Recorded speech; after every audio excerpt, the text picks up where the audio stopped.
Polavaram project జాతీయ project, జాతీయ కుంభకోణం.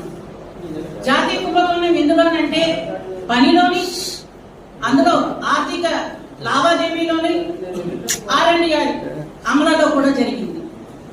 భారతదేశంలో మొట్టమొదటిసారిగా ఏ రాష్ట్రంలో కూడా జరగని, కని విని ఎరగని EMI కాంట్రాక్ట్లకి, రాజకీయ పార్టీలకి జీవన వృత్తి కల్పించిన ప్రాజెక్ట్ ఏమైనా ఉంది అంటే అది కేవలం పోలవరం ప్రాజెక్టే. ఈ ప్రాజెక్ట్ లో అవకతవకలు జరిగినాయని చెప్పారు.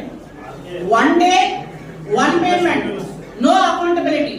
అంటే ఒక రోజే 3 కంపెనీలకి 40 కోట్ల రూపాయలు ఇచ్చారు. అది కూడా ఎప్పుడు? 3/1/2025 అంటే సంవత్సరం పుట్టిన మొదటి వర్కింగ్ డే రోజునే 40 కోట్ల రూపాయలు 3 కంపెనీలకు ఇచ్చారు.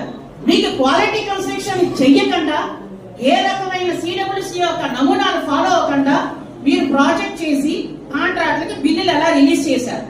మొదటిది అనుమానం రావడానికి, బలం చేకూర్చడానికి ఉన్న ప్రథమ కారణం థర్డ్ పార్టీ క్వాలిటీ రిపోర్ట్ లేకుండా కాంట్రాక్టర్లకి బిల్లు ఏ రూపాన ఇచ్చారు.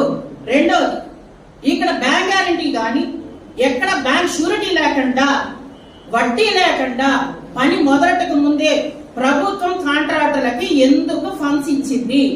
ప్రాజెక్ట్ నిమిత్తం కాంట్రాక్టర్లకి ఫాలో చేయకుండా, పోటీ లేకుండా, వారికి ఇష్టం వచ్చిన వాళ్ళు రాత్రికి రాత్రి కాగితాలు సృష్టించిన కాంట్రాక్టర్లకి వాళ్ళు టెండర్లు ఇవ్వడము, దాని నిమిత్తం అడ్వాన్స్ కింద ఏ ఒక్క పూచీ లేకుండా ప్రభుత్వం డబ్బుల నిధులు వారికి కోట్ల తరపున ఇవ్వడము, బ్యాంక్ గ్యారెంటీకి కూడా కావలసిన విధమైన ఏ రకమైన కాగితాలు కానీ విధి విధానాలు పాటించకపోవడము ప్రభుత్వం యొక్క డబ్బులు దొడ్డుదారి పట్టిందని చెప్పడానికి రెండో